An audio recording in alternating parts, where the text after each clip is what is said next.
وسلم کا ہر قول، ہر فعل، ہر عمل دین ہے، اور اس سے بڑی آگے بڑھ کے اگر میں بات کہوں تو آپ حیران رہ جائیں گے، شاید یہ بات آپ کے لیے نئی ہو۔ طلباء کو تو اس بات کا پتہ ہے کہ اللہ تعالیٰ نے جو دین نازل کیا، جو کتاب نازل کی، جو شریعت نازل کی، حقیقت میں بھی وہ شریعت دونوں وحیوں کی قسموں کے اوپر ہے۔ کون کون سی؟ ایک قرآن اور ایک حدیث۔ ہم یہ بات تو سمجھ چکے ہیں کہ وحی قرآن اور حدیث کا نام ہے، لیکن ہم نے آج تک یہ بات نہیں سمجھی کہ کئی مرتبہ اللہ رب العزت کتاب اللہ سے مراد قرآن لیتے ہیں، کئی مرتبہ کتاب اللہ سے مراد قرآن و حدیث لیتے ہیں، اور کئی مرتبہ کتاب اللہ سے مراد بھی نبی کریم صلی اللہ علیہ وسلم کی حدیث لیتے ہیں۔ صرف حدیث کو بھی اللہ نے قرآن پاک میں کتاب اللہ کہا ہے۔ اس کی کیا دلیل ہے؟ جو حدیث کو ماننے والے ہیں ان سے کوئی منکر حدیث آ کے سوال کرے، میں صرف قرآن کو مانتا ہوں، جو بندہ یہ دعویٰ کرتا ہے نا میں صرف قرآن کو مانتا ہوں، حقیقت میں وہ قرآن کو لفظاً تو محفوظ سمجھتا ہے، لیکن معنوی طور پہ جو قرآن پاک کے اندر معانی بیان ہوئے ہیں وہ ان کا منکر ہوتا ہے۔ اس کی کیا دلیل ہے؟ ایک دلیل آپ نے قرآن پاک سے ہمیشہ کے لیے منکرین حدیث کے لیے یاد کر لینی ہے کہ خالی کتاب اللہ بھی کئی مرتبہ صرف حدیث کے معنوں میں قرآن پاک کے اندر بھی استعمال ہوا۔ کیا دلیل ہے؟ اِنَّ عِدَّةَ الشُّهُورِ عِندَ اللَّهِ اثْنَا عَشَرَ شَهْرًا فِي کتاب اللہ۔ سارے کہیے فی کتاب اللہ۔ کون کہہ رہا ہے؟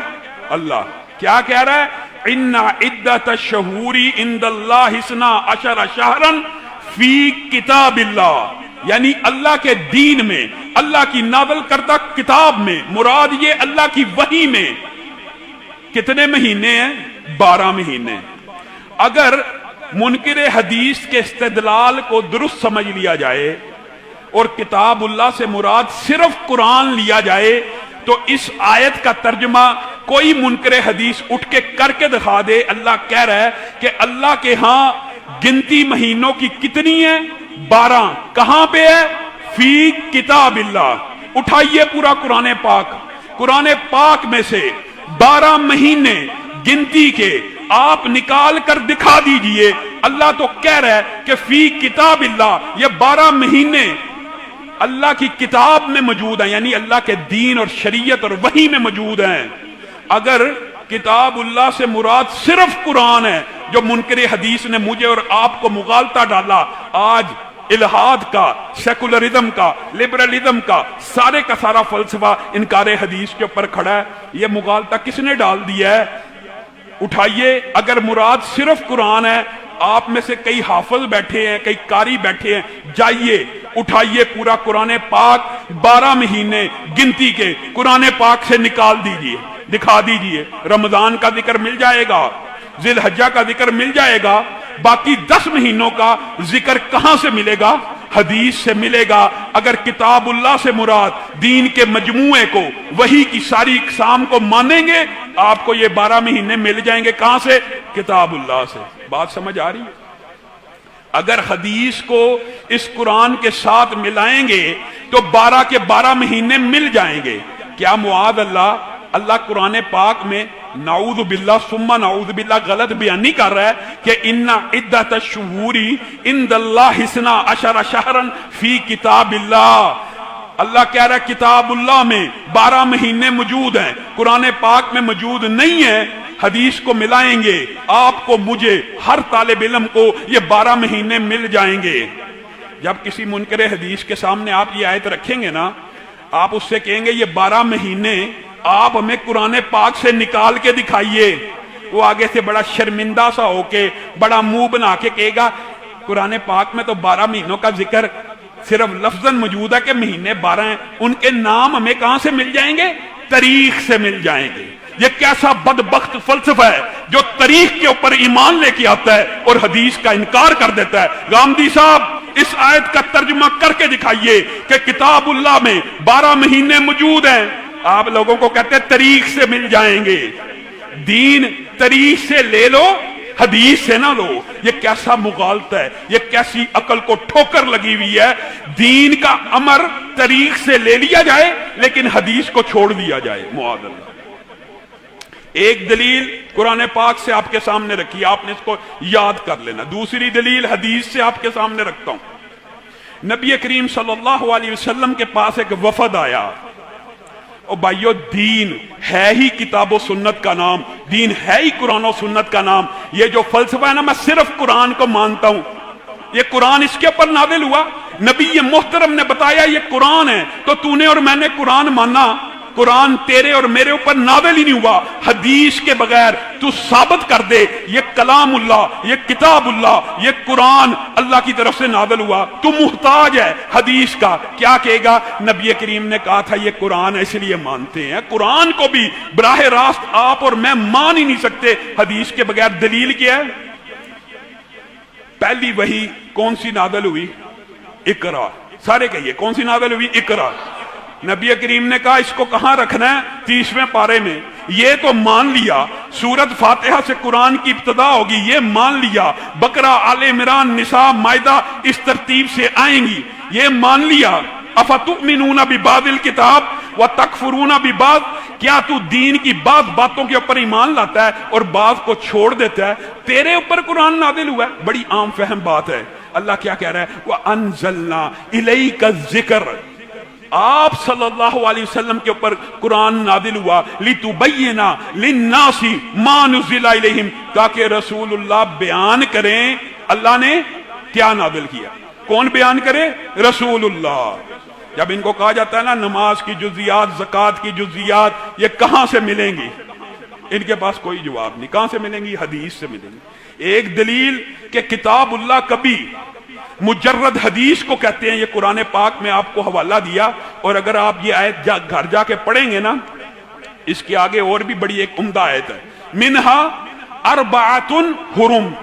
سبحان اللہ. اللہ کہہ رہا ہے ان 12 میں سے 4 مہینے حرمت والے ہیں. اب ان حرمت کے 4 مہینوں کا ذکر قرآن پاک میں کہاں ہے؟ اللہ تو کہہ رہا ہے 4 مہینے حرمت والے کتاب اللہ میں موجود ہیں. اگر حدیث کو کتاب اللہ مانو گے تو تمہیں یہ 4 مہینے بھی مل جائیں گے, ورنہ نہیں مل سکتے. جائیے گامدی کے پیچھے لگ جائیے, ساری قرآن کو اٹھا لیں گے, آپ کو یہ 4 مہینے نہیں مل سکتے. حدیث کو مان لیں گے, ایمان لے آئیں گے, وحی کے اوپر یقین رکھ لیں گے. ہمارا ایمان کا بنیادی جز ہی یہ ہے کہ رسول اللہ نے ہمیں جو کہا ہم نے مان لیا. نہ رب کو دیکھا, رب کو دیکھا ہے نہیں دیکھا. نبی کریم نے صفات بیان کی, مان لیا. نبی کریم نے کہا یہ قرآن ہے, مان لیا. ایک مثال حدیث سے سمجھیے. نبی کریم کے پاس ایک قافلہ آیا اور آ کے کیا کہتا ہے؟ اقضی بیننا بکتاب اللہ. سبحان اللہ. کیا کہتا ہے؟ اقضی بیننا بکتاب اللہ. اے اللہ کے رسول ہمارے درمیان فیصلہ کیجئے. کہاں سے؟ کتاب اللہ سے. رسول اللہ صلی اللہ علیہ وسلم نے اگر صرف کہتے ٹھیک ہے میں آپ کا فیصلہ کتاب اللہ سے جاری کرتا ہوں, رسول اللہ سے زیادہ سچی بات کسی کی ہے؟ رسول اللہ مجھے اور آپ کو سمجھا کر گئے ہیں, سمجھ نہیں آئی. منکرین حدیث کے وسوسوں نے, واہموں نے, ان شیطانی ہتھ کنڈوں نے دماغ کو الجھا دیا. رسول اللہ نے اس الجھن کو دور کرنے کے لیے تیرے اور میرے لیے کیا کہا؟ والذی نفسی بیدہ, والذی نفسی بیدہ, قسم ہے اس ذات کی جس کے ہاتھ میں میں محمد صلی اللہ علیہ وسلم کی جان ہے. رسول اللہ کو قسم کھانا ضروری تھا؟ نہیں تھا, لیکن سمجھانا مقصود تھا تاکہ کل کو ایک بندہ مسند کے اوپر بیٹھ کے کہے میں صرف قرآن کو مانتا ہوں, صرف قرآن کو مانتا ہوں. تو حدیث اس لیے آئی کہ رسول اللہ کے فرمان ہمیں یاد ہوں کہ یہ بندہ گمراہ ہے, یہ بندہ گمراہ ہے. جب بھی تم کوئی ایسا بندہ دیکھ لو, یہ حدیث رسول ہے کہ جو کہ میں صرف قرآن کو مانتا ہوں, قرآن اس پہ نازل نہیں ہوا. نبی کریم کہہ رہے ہیں والذی نفسی بیدہ لَأَقْضِيَنَّ بَيْنَكُمَا بِكِتَابِ اللَّهِ. پہلے قسم کھائی اور پھر کیا کہا؟ میں یقیناً ضرور بھی ضرور تمہارے درمیان دونوں کے فیصلہ کروں گا کتاب اللہ کے ساتھ. اور وہ فیصلہ کیا ہوا؟ وہ قافلہ کیا بات لے کے آیا؟ یہ بات اگر آپ کو سمجھ آ جائے تو زندگی میں انقلاب آ جائے. پھر نبی کریم صلی اللہ علیہ وسلم کی حدیث کا یہ جو توہین اور تحقیر ہے, پھر یہ ہمارا